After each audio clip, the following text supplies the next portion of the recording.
Salve, salve, meus amigos, minhas amigas do esporte, estamos de volta.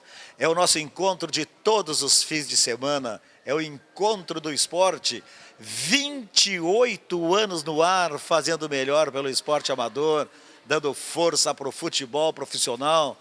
Hoje vamos bater um papo com um grande ídolo do nosso futebol. Vamos resgatar a história profissional, pessoal, de André Luiz. Esse cara marcou época no Internacional e hoje, como treinador, está rodando esse Brasil aí, tá certo? Nós vamos fazer um intervalo, roda a vinheta, nós voltamos em seguida para um papo muito legal com o André Luiz, que vocês conheceram como quarto zagueiro, mas foi lateral e vou embora, né? Tá certo? Roda a vinheta aí.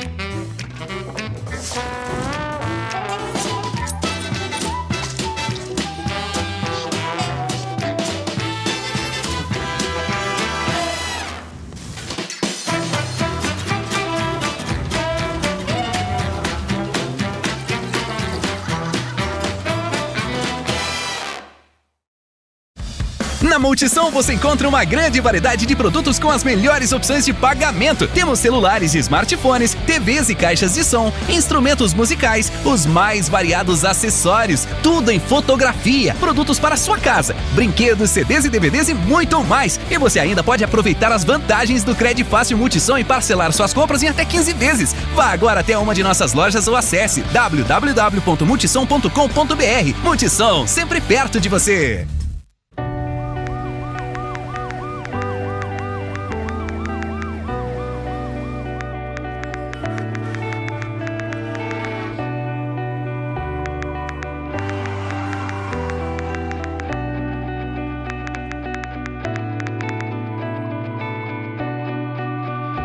Uma mensagem pode interromper a sua vida.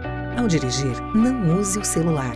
Detran RS, Governo do Estado do Rio Grande do Sul.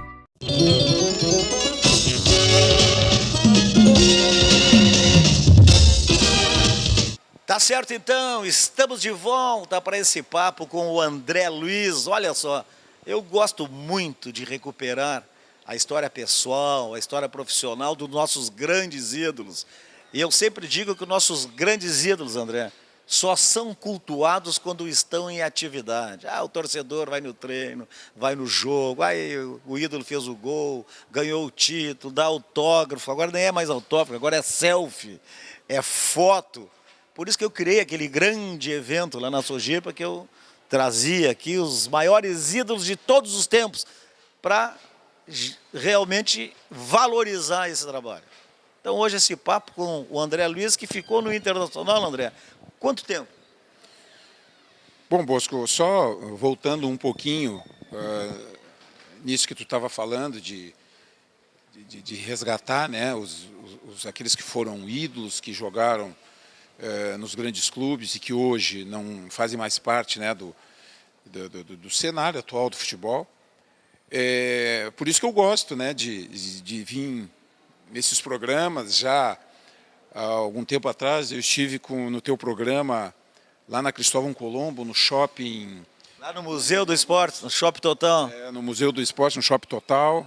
Eu acho que foi a última entrevista que eu dei para ti. Mas é muito bom isso. É um prazer muito grande estar aqui conversando contigo e falando um pouco, né, sobre a minha história, sobre o meu passado e atualmente também, hoje estou trabalhando como treinador. Estou de auxiliar técnico do Guto Ferreira já há 7 anos. E estou muito feliz de poder estar aqui contigo, aqui, batendo um papo aí, para relembrar os bons tempos. Como é que iniciou essa tua história vencedora? Tu jogava na várzea, fosse parar nas categorias de base do Inter, ou tu não jogava futsal? Vamos recordar isso aí. Não, na verdade, eu desde que... Eu e meu irmão, né, que quando nós morávamos aqui na Princesa Isabel, hoje tem o Instituto de Cardiologia ali, na Princesa Isabel. Tinha o campo do Porto ali, né? Exatamente, é o campo do Porto, onde hoje é o terminal de ônibus. Que tem o condomínio, aquele da Princesa Isabel. Exatamente. Mas a gente morava na Princesa Isabel e nos fundos de casa já tinha um campo. Eu e meu irmão, a gente cuidava do campo, botava as goleirinhas e tal, sempre pintadinha. Era campo assim, hoje, tipo society, era um campo pequeno. Mas que todos os dias, finalzinho da tarde, a gente se reunia com os amigos e ali a gente começava a jogar bola, aquela coisa toda. E ali foi o meu início, né? Depois dali, mais ou menos em 71, 70, nós nos mudamos para Viamão, lá para Vila Santa Isabel, em Viamão, onde os meus irmãos e a minha mãe, que acabou de falecer, também morava. E aí lá eu comecei a jogar naqueles campos de várzea e jogava num time que tinha lá na época, que era o Apolo. O time onde realmente eu comecei a jogar competições, a disputar competições, fazer jogos, aquela coisa toda. Esse time, ele existe ainda, não? Não, não existe mais. Tem o Lomba lá, o que mais? Tem o Lomba, tem o Monte Alegre, tinha o Diamantina, hoje não tem mais o Diamantina, que também era um campo que tinha do lado, tem do lado de casa hoje, mas também já não existe mais. Ele diminuiu, era um campo grande, agora diminuíram, virou uma praça. Então, aí começou a minha história. E aí, em 73, recebi um convite para ir no Inter fazer um teste, né, já que o meu irmão mais velho tinha ido fazer um teste no Inter. Pois é, cara, tu tá falando nos teus irmãos, eu nunca soube assim que tu tivesse um irmão que tenha jogado futebol. Nós éramos em 7, né? Eram 2 mulheres e 5 homens, mas só, na verdade, eu e o meu irmão, que o meu irmão deu um início, né? O Carlos, que hoje mora lá ainda, muito conhecido lá na vila, todo mundo conhece ele, todo mundo gosta muito dele. Mas ele passa a dizer, esse é irmão do André Luiz, hein? É bem assim, ele é muito conhecido lá, todo mundo gosta muito dele. E ele que foi, no início, né, em 74, ele foi lá fazer um teste. Todo mundo dizia, pô, mas com a bola que vocês jogam, vocês tinham que fazer um teste no Inter ou no Grêmio. Eu disse, não, no Grêmio não, no Inter nós até podemos ir. Até porque o meu pai, falecido pai também, era muito colorado, frequentava muito o Beira-Rio. E aí nós fomos. O meu irmão foi primeiro, fez o teste, passou. Aí ficou lá mais ou menos, acho que uns 2, 3 meses. Jogava de zagueiro também, não? Jogava de lateral, era lateral direito. E aí ele foi e me convidou, mano, tu não quer ir lá fazer um teste lá? Eu já conversei lá com o seu Joffre, para ir lá fazer um teste lá, e disse, não tem problema. Eu fui aprovado no teste. Já de zagueiro. De lateral esquerdo, e aí comecei. Fui indo, até que infelizmente veio o falecimento do meu pai, né? E o meu irmão, como era um dos mais velhos, a minha mãe trabalhava, então ele tinha que ajudar a mãe no sustento da família, né? Que ele era o mais velho e só tinha a minha mãe que trabalhava. E aí ele teve que sair, porque naquela época não se pagava, né, salários. Na época se dava a passagem, naquela época nem tinha passagem ainda, não estavam dando passagem, mas era muito pouco, né? Ele tinha que ajudar a mãe e tal. E como ele já tinha noção, né, de marcenaria, pedreiro, enfim, ele tinha uma capacidade muito grande, como até hoje ele tem uma capacidade muito grande. Ele é muito procurado pelas pessoas lá para fazer serviços de obra em casa, reforma, essas coisas todas. E aí ele teve que começar a trabalhar. E aí, infelizmente, não conseguiu dar sequência. E aí isso permitiu que eu continuasse. Aí comecei lá em 73, lá nos Eucaliptos, ainda no Estádio Velho do Inter. 73, 74, 75, 76, 77. Sempre com o seu Joffre? O seu Joffre, o seu Adão Pereira. Seu Adão Pereira, o Falcão, Paulo Roberto Falcão, fala muito do seu Joffre. Ajudou muitos jogadores, foi importantíssimo, né, na minha carreira, como foi também o seu Adão Pereira, que trabalhou no Inter, ele veio do Lançul, depois veio para o Inter, trabalhou no Grêmio também. O Lançul revelou grandes jogadores, né? Um deles que eu lembro aqui é o Dejair e acho que o Cedenir também. Era acho que um dos clubes mais formadores que tinha ali de atletas, né? Em Canoas, aquela região toda. Esteio, né? Ali surgiram muitos jogadores, né? E o seu Adão, né, que trabalhava no Lançul, que era o técnico do Lançul, foi o responsável, né, por revelar tantos talentos, né, que foram revelados ali. Aí, em 78, foi o meu primeiro ano, eu tinha 17 anos ainda, quando o Cláudio Duarte, que era o técnico do Inter na época, houve uma situação lá que o Salomão, o uruguaio, fraturou a perna. Zagueiro, no Grenal, zagueiro Salomão. Isso, o Larry, que depois foi meu companheiro de zaga, muito tempo, também tinha machucado. Mas a zaga que mais batia, eu morava em Bagé ainda, eu lia lá, pegava 0 hora para ler, sempre tinha problema nos treinamentos. Larry e Bob. O Bob, lá de Brusque, Santa Catarina. E a gente, ali começou a minha trajetória, de 78 até 85 no Inter. Bom, quem eram os teus companheiros de, não sei se infantil, que naquela época era juvenil, não tinha júnior, era até 18 anos só, né? Isso. Era mirim, infantil, juvenil. E depois já é profissional. Juvenil. Na verdade, o infanto juvenil é o juvenil de hoje. E o juvenil era o júnior, que eram que já tinham até 20 anos. Mas naquela época passaram muitos jogadores ali, mas assim os que realmente conseguiram, né, chegar ao time profissional, o Gilmar Rinaldi, que nós chegamos praticamente juntos na época, o Gilmar chegou de Erechim, e nós nos apresentamos na mesma época lá nos Eucaliptos. O Gilmar Rinaldi, tinha também o Popeia, falecido Popeia, que também é daquela época, Lauri, que foi lateral direito. Teve outros atletas também que também chegaram, né, no profissional, mas aí não conseguiram dar sequência, né, foram para outros clubes.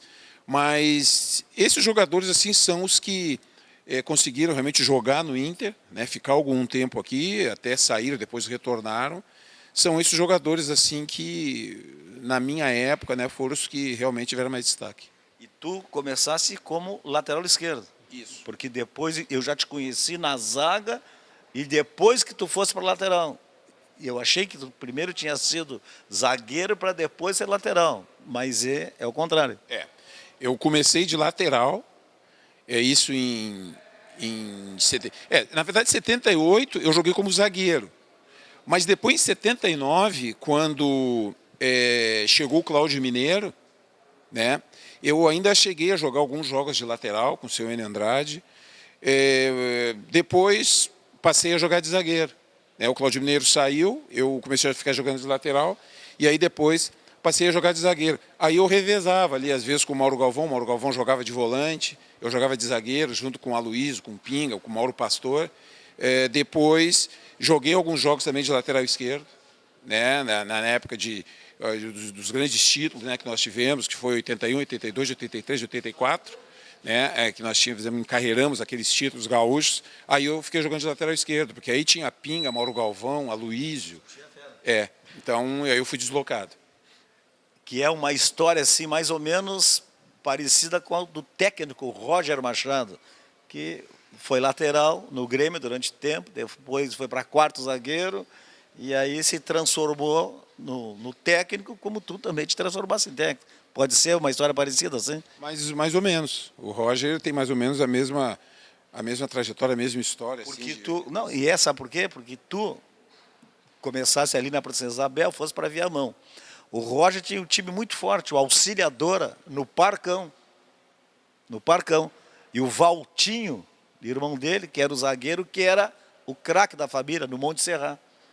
E aí o Roger começou a jogar ali, até hoje ele conta essa história, e acabou se transformando no que tu te transformaste. Exatamente, era difícil bater aqueles times ali, né? Tinham times bons ali, na Auxiliadora, times que também passaram vários jogadores, ex-atletas também, que depois pararam de jogar e também foram jogar, reforçavam os times, né, de vários de Porto Alegre. E o Roger, mais ou menos a mesma história. Olha, nós temos muito papo ainda, nós vamos fazer mais um intervalo, é o nosso encontro do esporte, nosso encontro de todos os fins de semana. 28 anos no ar, fazendo o melhor pelo esporte amador, dando força para o futebol profissional, conversando e recuperando essa história rica do André Luiz, grande lateral, grande zagueiro do Internacional, que rodou por outros times também, né? Sim. Então tá, então nós vamos fazer o intervalo e voltamos em seguida.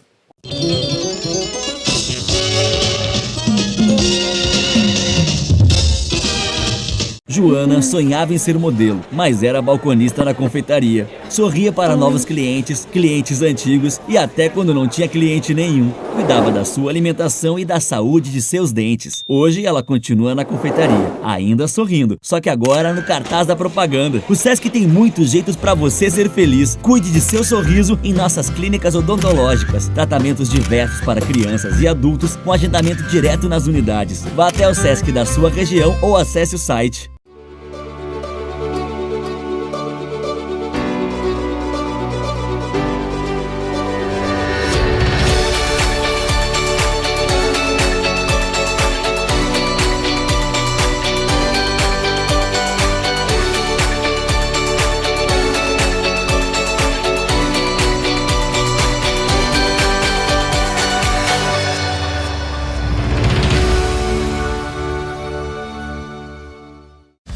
Na Multissom você encontra uma grande variedade de produtos com as melhores opções de pagamento. Temos celulares e smartphones, TVs e caixas de som, instrumentos musicais, os mais variados acessórios, tudo em fotografia, produtos para sua casa, brinquedos, CDs e DVDs e muito mais. E você ainda pode aproveitar as vantagens do Crédito Fácil Multissom e parcelar suas compras em até 15 vezes. Vá agora até uma de nossas lojas ou acesse www.multissom.com.br. Multissom, sempre perto de você.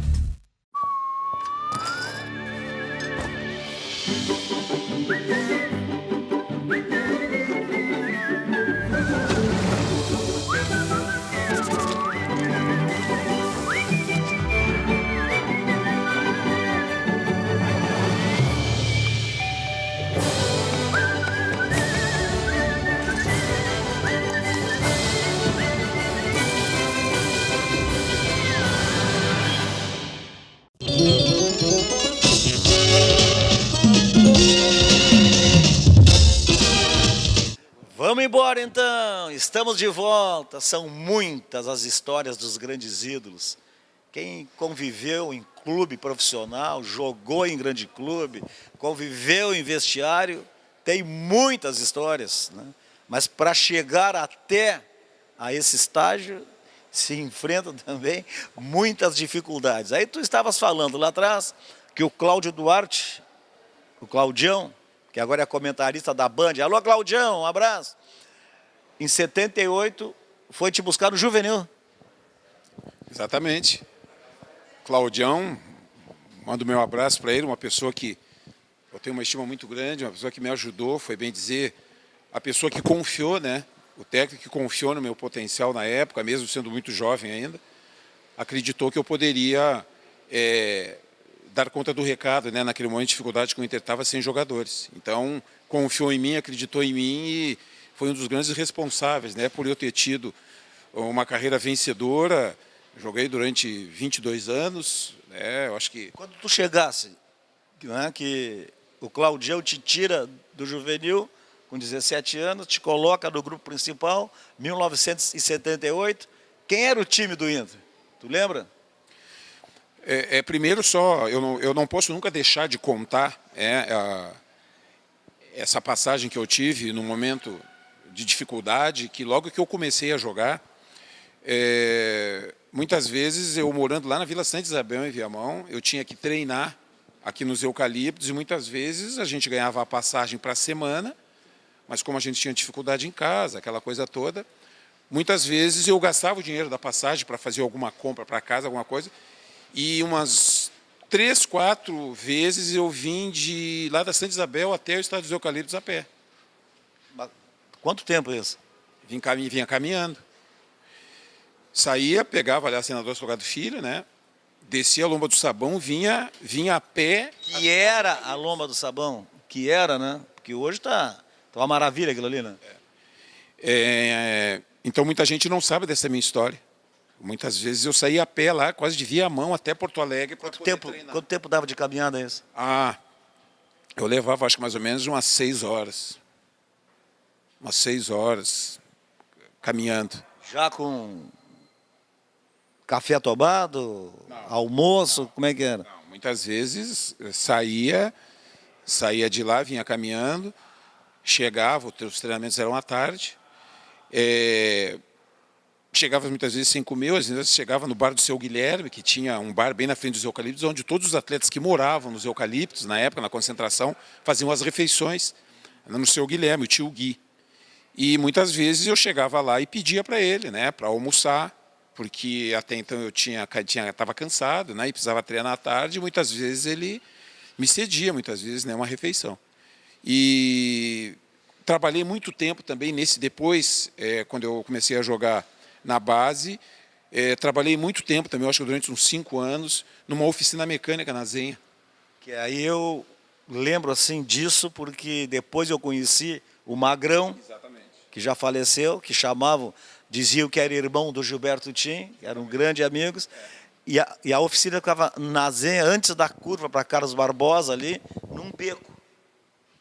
E eu sei dessa história, mas eu quero que tu conte isso, porque eu li isso aí há muito tempo na revista Placar. Eu acho que a Placar fez umas 2, 3, 4 páginas contigo. Isso. Tu fosse capa da revista Placar, tu com aqueles óculos de soldador. Tô certo ou não? Muito bem lembrado, muito bem lembrado. E ali também foi aonde eu comecei. Quem é que te levou para ler? Foi o Magrão. Que o Magrão, na época, ele era um dos diretores do infantil. Por isso que diziam que ele era irmão do Gilberto Tim. Exatamente, porque eles eram muito amigos, né?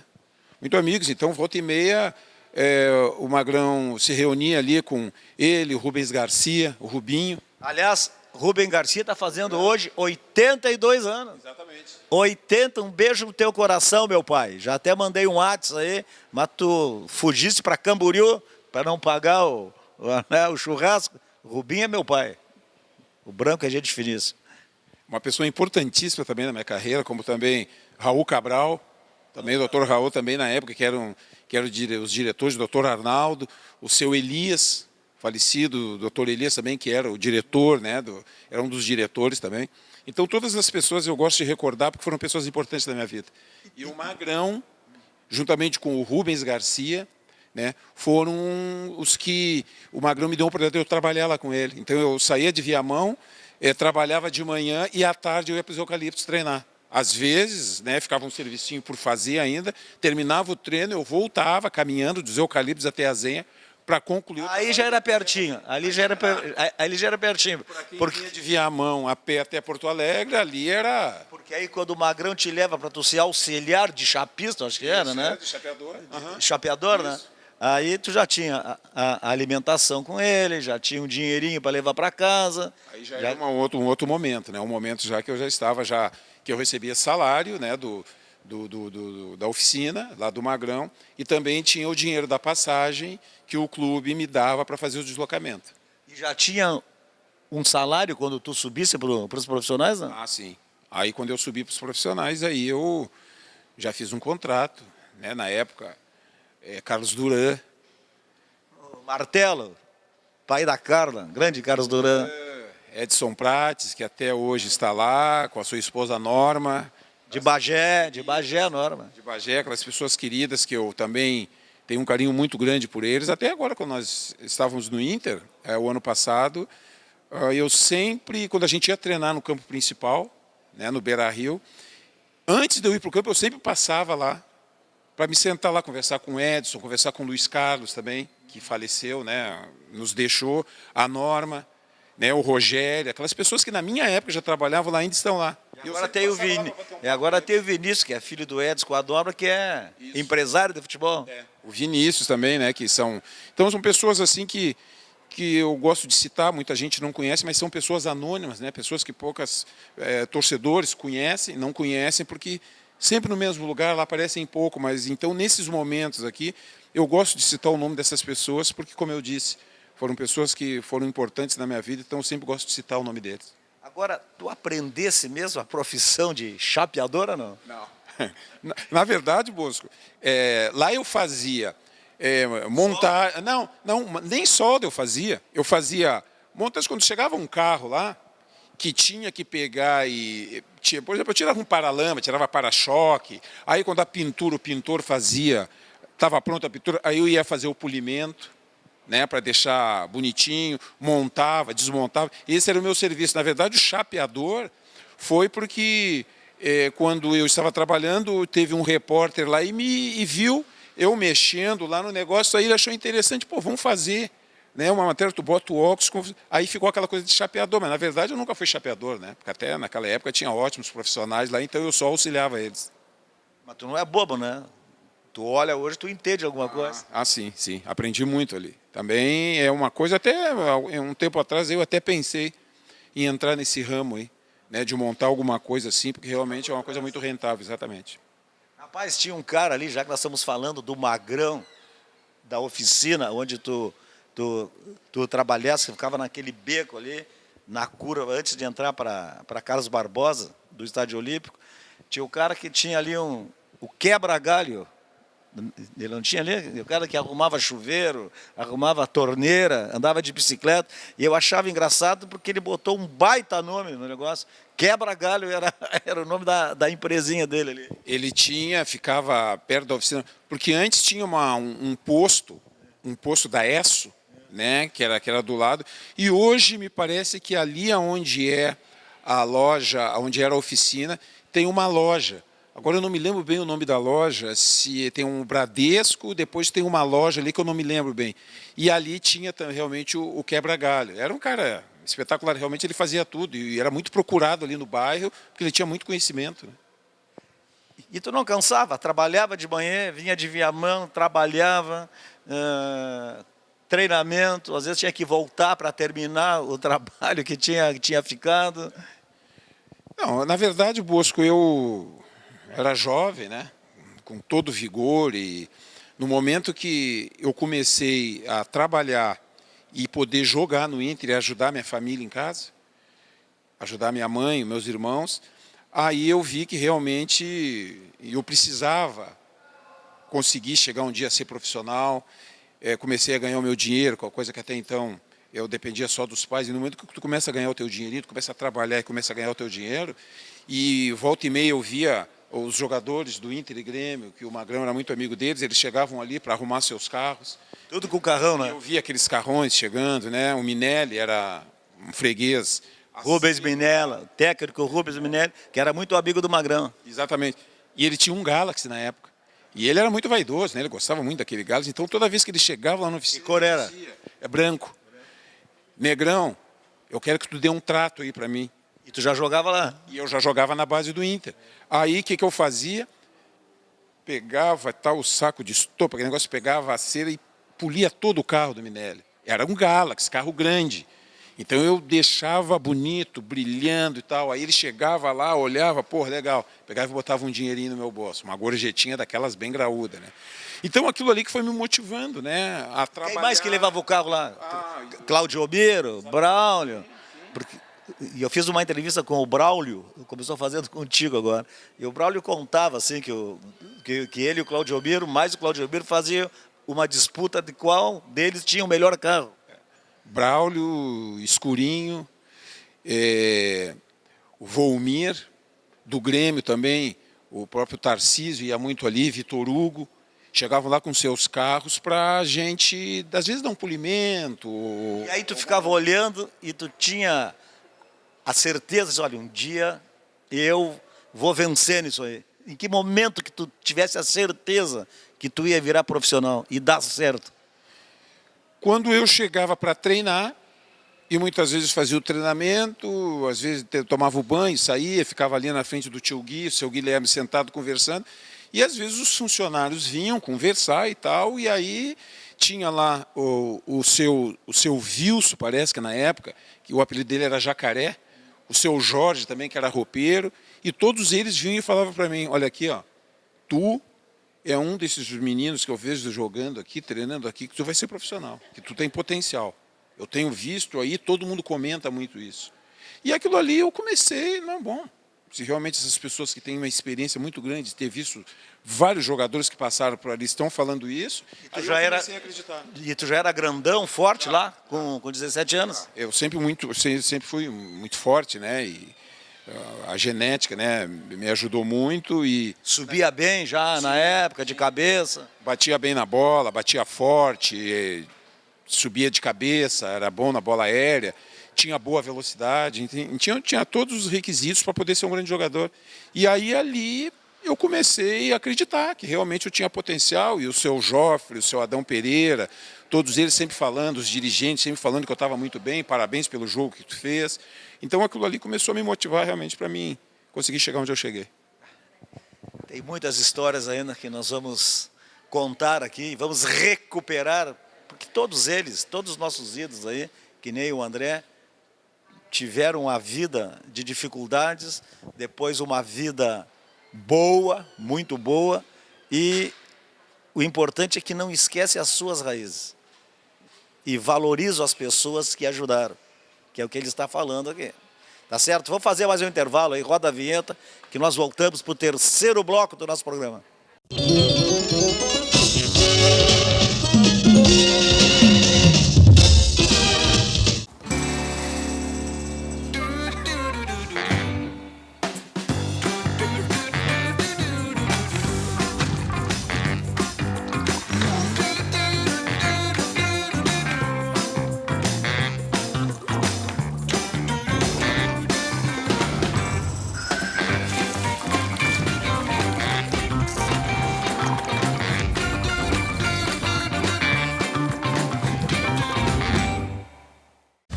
Na Multissom você encontra uma grande variedade de produtos com as melhores opções de pagamento. Temos celulares e smartphones, TVs e caixas de som, instrumentos musicais, os mais variados acessórios, tudo em fotografia, produtos para sua casa, brinquedos, CDs e DVDs e muito mais. E você ainda pode aproveitar as vantagens do Crédito Fácil Multissom e parcelar suas compras em até 15 vezes. Vá agora até uma de nossas lojas ou acesse www.multissom.com.br. Multissom, sempre perto de você.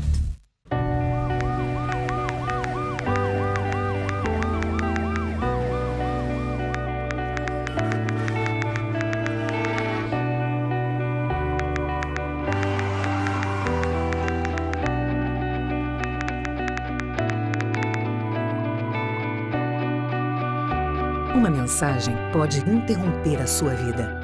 Ao dirigir, não use o celular. Detran RS, Governo do Estado do Rio Grande do Sul.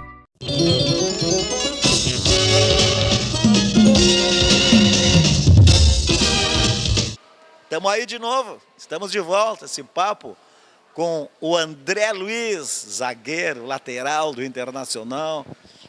Jogasse onde mais? Joguei no Bahia, quando eu saí do Inter, Bahia, fui para o Curitiba. Do Curitiba recebi uma proposta muito boa para ir jogar no São José, interior de São Paulo. Que era forte na época, acho que até o Beto Fuscão jogou lá. Exatamente. O Beto Fuscão jogou lá. O Nenê, o ponto esquerda. Ponto esquerda, o Nenê jogou no Grêmio também. Jogou lá também, um excelente clube, fiquei 3 anos lá. Um clube onde realmente eu aprendi a amar, até hoje. Está com dificuldade, mas até hoje. Depois fui vendido para o Sport Recife, do Sport Recife fui para o Bangu, né? Do Bangu fui jogar no interior de São Paulo, depois na São Carlense, joguei no Taubaté. E aí já tinha 3 carteiras do trabalho, não? Aí já estava com uma idade, já estava perto dos 30 anos, porque na verdade eu fiquei 8 anos aqui no Inter, né? Então a maior parte da minha carreira foi aqui. Aí depois, quando eu saí, eu já joguei em uns 4, 5 clubes e aí encerrei. Nós estávamos falando antes lá, já falamos que o Cláudio Duarte foi lá, te pegou em 78 com 17 anos, depois falasse no Rubens Minelli. Com quais os outros técnicos que tu trabalhaste? Seu Enio Andrade? Sim, aqui no Inter foi Cláudio Duarte, Otacílio Gonçalves da Silva Júnior. Chapinha, grande Chapinha. Chapinha, uma pessoa que dentro do futebol não vi ninguém falar mal dele, ninguém chegar e dizer, esse cara isso, esse cara aquilo. Uma pessoa espetacular, uma pessoa que eu aprendi muito também com o Chapinha. Aqui peguei, depois peguei seu Enio Andrade, peguei, acho que Mário Juliato. Mário Juliato, amigo do Rubens Minelli, que o Minelli não quis vir e indicou o Mário Juliato, que tinha treinado o Vasco. Isso, Zé Duarte. Pá, essa história do Zé Duarte, tu tem que contar. Que eu também li, diz que vocês treinavam com bolinha de borracha, assim, é verdade? Por que isso? Isso foi uma inovação na época, né? Que todo mundo achava que Pô, mas esse cara vem dar treino com bolinha de borracha, né? Todo mundo no campo, né? Que era um treinador paulista, né? Tinha treinado quem lá? Ponte Preta. Ponte Preta, né? Ponte Preta, Guarani. Fazendo embaixadinha, controlando bola com a bolinha de borracha. Isso. E todo mundo lá, né? E todo mundo batendo foto, vocês da época, né? E perguntando para os jogadores, mas o que vocês acham disso? Porque até então ninguém tinha visto aquele tipo de situação. Mas depois, com o tempo, com a evolução, né? Começaram a adotar aquela coisa da bolinha de borracha e tal, para dar habilidade para o jogador, para dar controle, aquela coisa toda.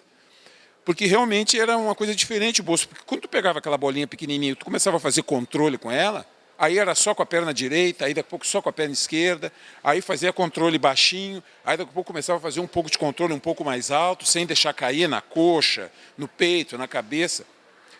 Tu tirava a bolinha pequenininha e quando tu pegava a bola normal do jogo, tu começava a controlar a bola, parecia que tu estava controlando aquelas bolas que tem em academia. Era impressionante. Para fazer pilates. Exatamente. A diferença que era quando tu largava a bola pequena de borracha e que tu pegava a bola normal. Então aquilo ali realmente começou a dar resultado. Tanto que vários clubes naquela época começaram a adotar e até hoje adotam, né? Então foi um negócio muito interessante porque marcou a época. E o seu Zé Duarte, que foi o responsável por isso, foi muito criticado, né, naquela época, porque afinal de contas, onde já se viu bolinha de borracha? Mas até hoje a maioria dos clubes usa. Outra coisa que foi uma inovação da época, na preparação física, o Gilberto tinha aquelas borrachas, né? Que aí tu, por exemplo, laçava lá o Mauro, aí o Mauro Pastor tinha que sair correndo e tu puxava. E funciona até hoje isso. Tração, é a borracha de tração. Aquilo ali envolve muitas valências, né? Principalmente a base de potência, né? De tu ganhar força, de tu trabalhar membro superior, porque ali tu está trabalhando quando tu coloca na cintura, né? Muitas vezes tu está trabalhando o membro superior e também o membro inferior. Foi o Gilberto Tinha que introduziu isso aí.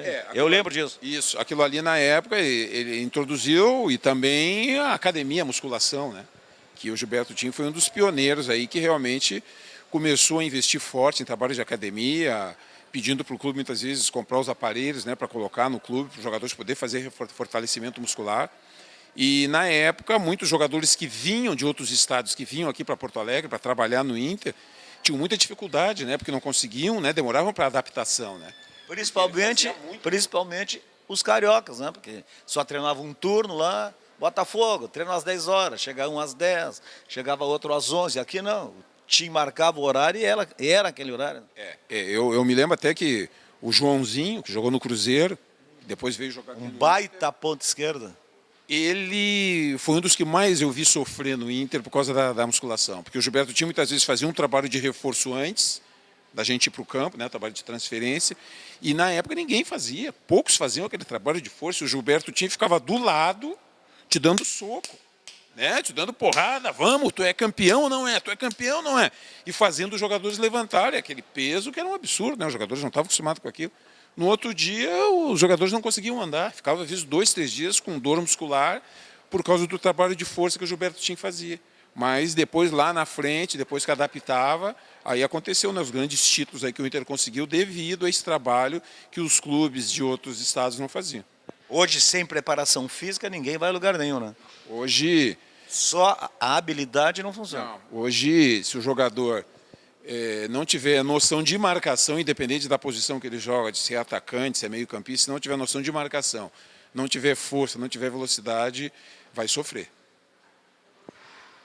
Tu falasse antes, assim, mas muito rápido, assim, nos Jogos Olímpicos de 84, que o Inter foi a base da seleção brasileira, aliás, foi quase o time todo, só tinha, eu acho que o Gilmar no meio-campo, que era do Flamengo, e o Ronaldo, lateral direito do Corinthians, que depois foi contratado pelo Grêmio, que batia, eu me lembro, ele batia o escanteio e caiu o ombro dele.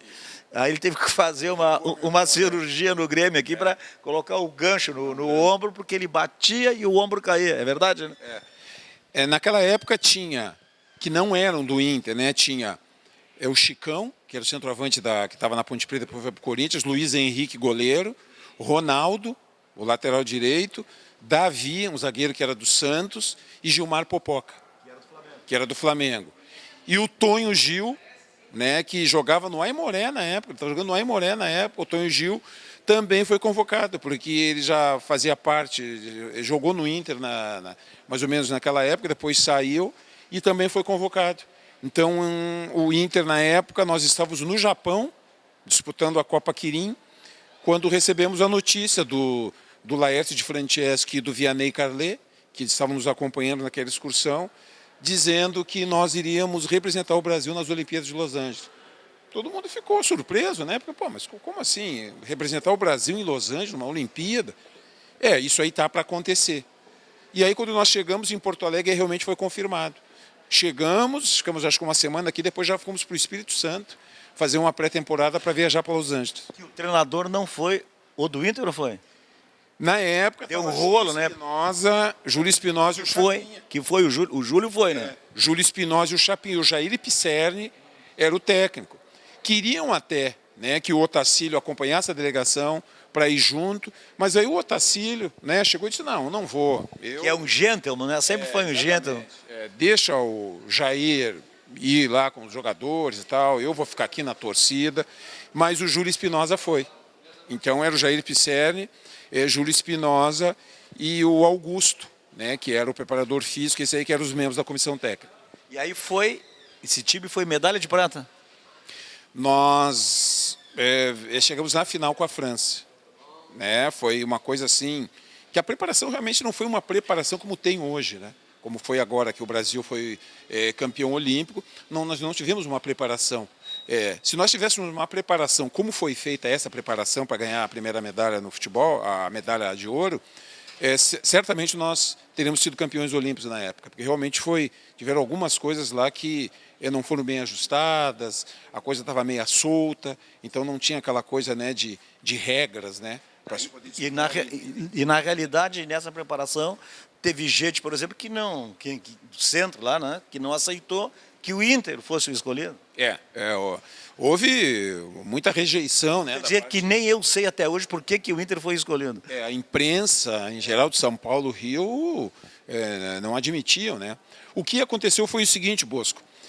O Jair Pisserni tinha feito, acho que umas 2 ou 3 convocações, né? E fizeram amistosos. E naquela época tinha muita coisa assim de os clubes não liberarem os jogadores. Então, quer dizer, ele não conseguia montar uma seleção, o período que ele fez de preparação, ele não conseguiu dar entrosamento para o time, porque daqui a pouco ele convocava 2, 3 dias, daqui a pouco o clube precisava do jogador, tinha um jogo importante, o jogador ia embora. Daqui a pouco treinava uma semana, na outra semana tinha um jogo importante, os clubes pediam para liberar o jogador. Então isso aí começou a dar um desgaste muito grande na CBD, na época, na CBF. E aí o que aconteceu? Eles procuraram ver um time que tinha uma média de idade baixa, né? E nós tínhamos isso na época no Inter. Tinha eu, Mauro Galvão, o Pinga, Luiz Carlos Vinck, o Gilmar Rinaldi, Ademir Keff, o Silvinho, Milton Cruz, né? Um time que tinha uma média de idade baixa e que tinha um entrosamento já de 3 a 4 anos. Fizeram uma pesquisa, olharam e viram que o Inter tinha um time que tinha um perfil para poder representar o Brasil em Los Angeles. E aí foi o que aconteceu. Deram a notícia para o Roberto Borba, então, na época, que era o nosso presidente, dizendo que se havia a possibilidade da gente poder representar o Brasil. Aceitaram, né? A final foi quanto? Não, eu nem lembro. Nós perdemos para a França 2-0. Lembra de algum jogador da França que depois tenha feito o nome, não?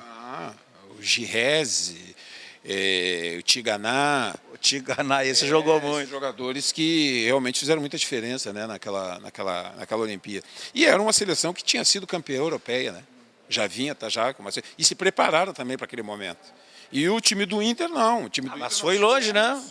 Foi a final. Sim, passamos Alemanha, passamos Canadá, passamos Arábia Saudita, vencemos grandes seleções e conseguimos chegar à final. Tem história que não acaba mais. Nós vamos fazer o último intervalo agora. Roda a vinheta, entra no intervalo e nós voltamos para o último bloco do nosso encontro de todos os fins de semana. É o Encontro do Esporte, 28 anos no ar. Já voltamos para esse papo gostoso com o André Luiz.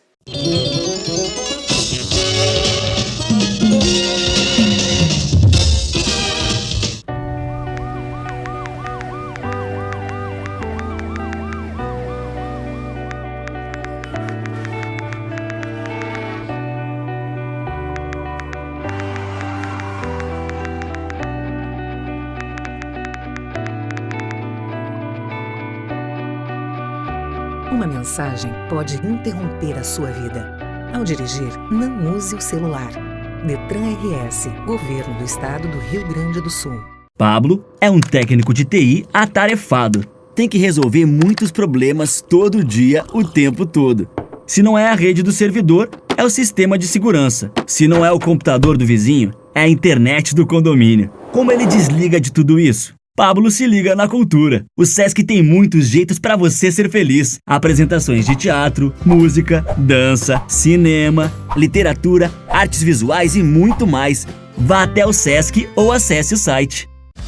Na Multissom você encontra uma grande variedade de produtos com as melhores opções de pagamento. Temos celulares e smartphones, TVs e caixas de som, instrumentos musicais, os mais variados acessórios, tudo em fotografia, produtos para sua casa, brinquedos, CDs e DVDs e muito mais. E você ainda pode aproveitar as vantagens do Crédito Fácil Multissom e parcelar suas compras em até 15 vezes. Vá agora até uma de nossas lojas ou acesse www.multissom.com.br. Multissom, sempre perto de você.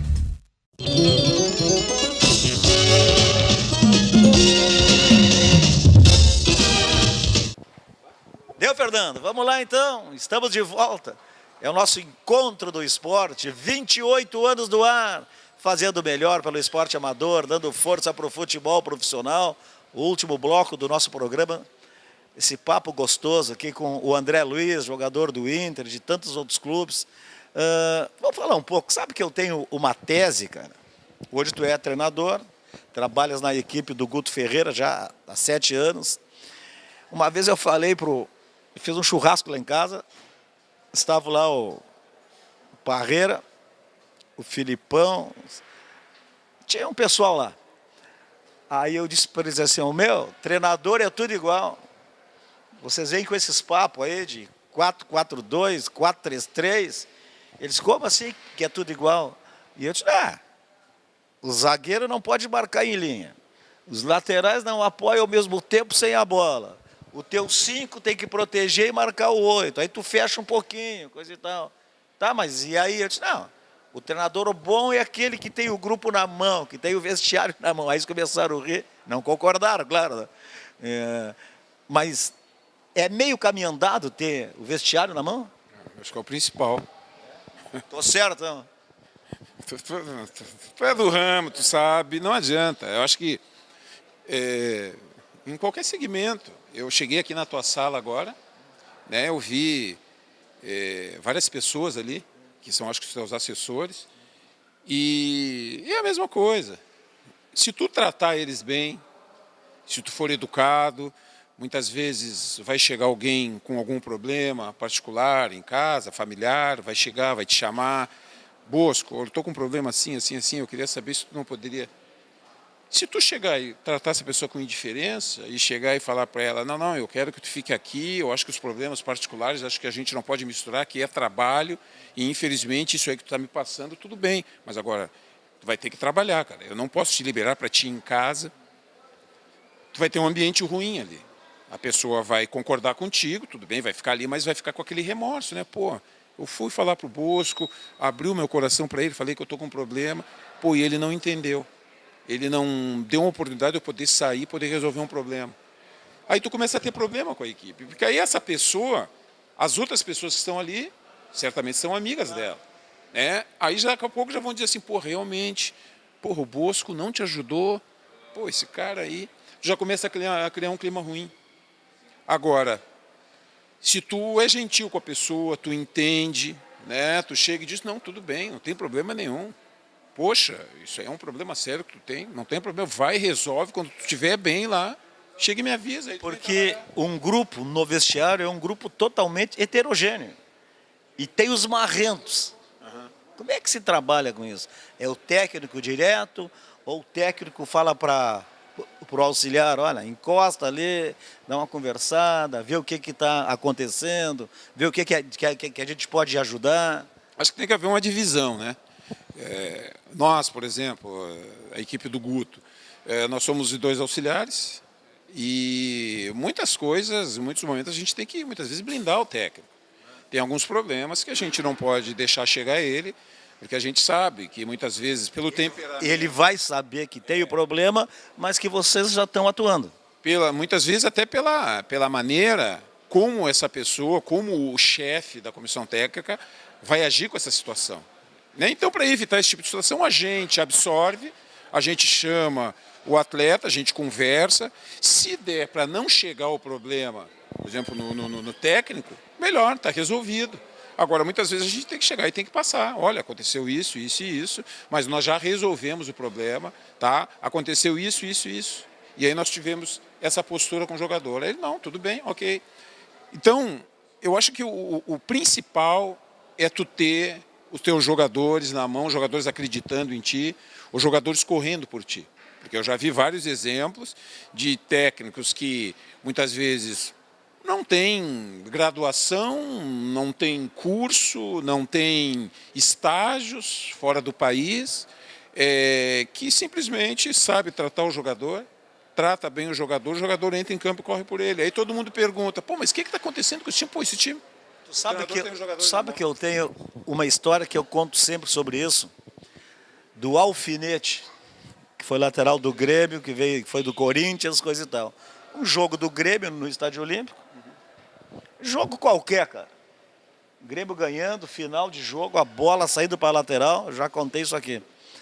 E o Alfinete deu um carrinho no cara, que não precisava. Tinha as pernas compridas, né? Não, mas dele um carrinho.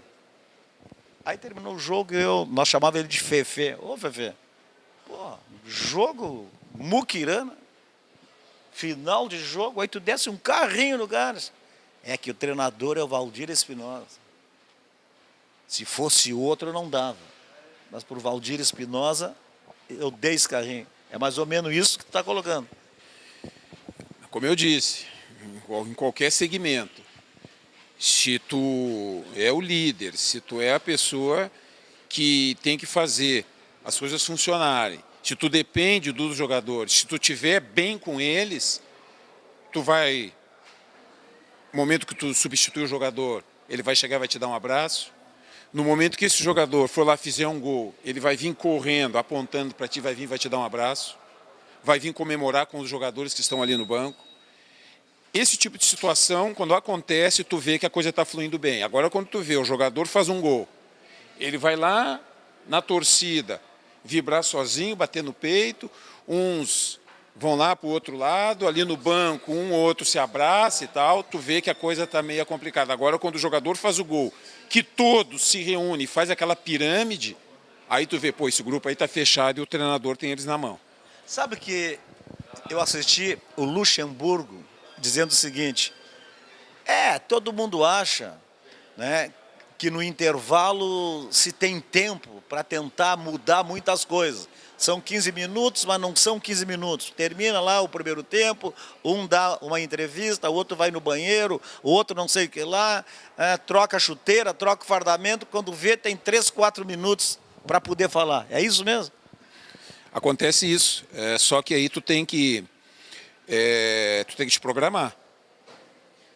E isso aí, por exemplo, não é, por exemplo, no dia do jogo que tu vai chegar, se as coisas não acontecerem do tempo, tá todo mundo ali na hora para fazer o intervalo, tu chegar e querer falar isso para os jogadores ali. Isso aí no início do trabalho, começar a colocar algumas coisas, algumas regras, como vai ser feito, como tem que ser feito, como eu gosto que seja feito, para quando chegar, por exemplo, deu um intervalo, o jogador sair do campo, até chegar no vestiário, já se foram quase 5 minutos. Até ele chegar a tomar uma água, né, como tu falou, ir no banheiro, alguma necessidade, e voltar, aí tu tem ali muitas vezes 5, 6 minutos. Dentro desses 5, 6 minutos, tu tem que ser sucinto, tem que ser pontual para chegar e falar as coisas que tu quer que aconteçam no segundo tempo. Fiquei sabendo por acaso, dias atrás, aí, que o Cuca, técnico Cuca, não sei se foi no Palmeiras, ou nesses times aí, outros que ele treinou, que na concentração chegava às 10 horas da noite e ele mandava o auxiliar, recolhe todos os aparelhos celulares, bota aqui nessa caixa e deixa aqui. Depois das 10 da noite não tem mais celular. Se isso aí é uma coisa que ele acha que funciona e depois na prática as coisas acontecem, tudo bem.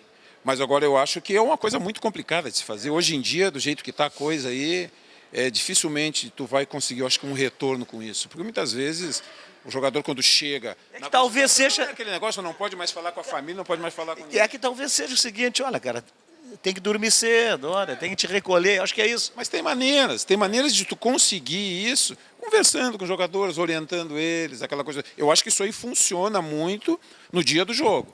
No dia do jogo, entrou dentro do vestiário, chegou, botou o fonezinho no ouvido, subiu no ônibus, chegou no estádio, ali eu acho que sim. Ali eu concordo que é bom. Para que bota o fone aquele, cara? Para não dar entrevista? Para não passar na frente da imprensa e não dar entrevista? Hoje os atletas de hoje, né, os jogadores de hoje, eles estão... Tem 10 caras assessorando ele. No teu tempo, eu ligava, ó, vou na tua casa. E eu ligava pro Renato, vou na tua casa.